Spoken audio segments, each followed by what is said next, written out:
G'day everyone, so this is the 5th of September, still working on the Cortina, so we're going to go through a few things in the back end of this one, the TC Cortina, and take a look at where the rust is and what we're going to make a plan to do. This is the little tool shed which is packed with absolutely everything at the moment, and I'm pulling off pieces at a time, and I'm going to start going through them one by one and fixing them up. As you can see, I got one of the seats out there, console, a few bits and pieces from door trim, tail lights. We'll take a look at what we've been doing. So we've got the angle grinder in today with one of these.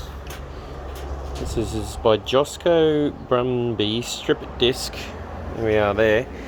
And I would not rate these very well. I mean, within, I don't know, 5 minutes I've gone through the entire disc. They're normally quite large, at least 3 to 4 times that thickness when they start out, and it's just destroyed it in the 5 minutes that I've had a go at it. And it's not a whole lot been done from it, but we'll take a look at see what we've got. So obviously some pretty nasty bits of rust here. You can see it's eaten all the way through the inner walls and to the actual tank itself. It's right around the back there. There is some good metal still left in it though, so enough to weld onto when we get to that. But yeah, that's going to be quite a deal. And as you can see, around the edge of the shroud, the shroud itself is pretty good, but right around there is all surface rust, almost right through. Not surface rust, but rust almost right through. So we're going to need to replace, patch up. Bits and pieces all the way through the back here, so you can see all the way there. Some pinholes. Yeah, not going to be a straightforward job. Back about 15 years ago, I think we had an attempt at trying to weld some of these plates in to sort of stop the rust and maybe just get it on the road. But I think we're going to do a little bit better than that this time and try and really get it back to normal shape and see how we go.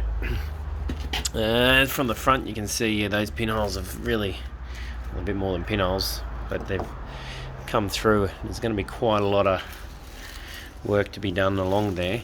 Another thing, I'm going to stick the phone underneath to see if you can see it, but another thing is those, well, probably at that angle maybe, the inner guards are pretty hatted on both sides. I don't know if you can see up underneath there, but that's the inner guard is pretty much had it. Yeah, I'm going to have to unpick that and see what I can do. But more work to go.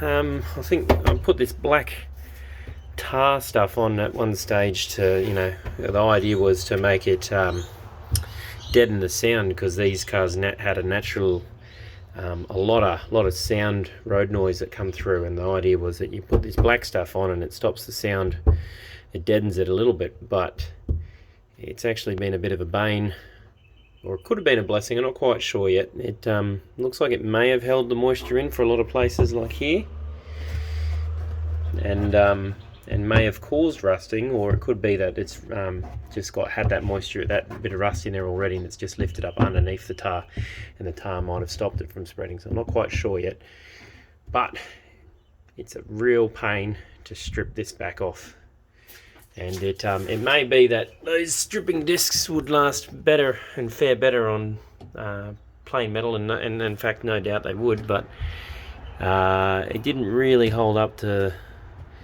as well as what I thought it would. Like you can see along here, it's really just barely scratched it. So yeah, more work, more stripping. One of the next things I'm going to do is try and open this back right hand side door, because these seem to be jammed shut. We'll give that a go in a little bit. See you in the next one.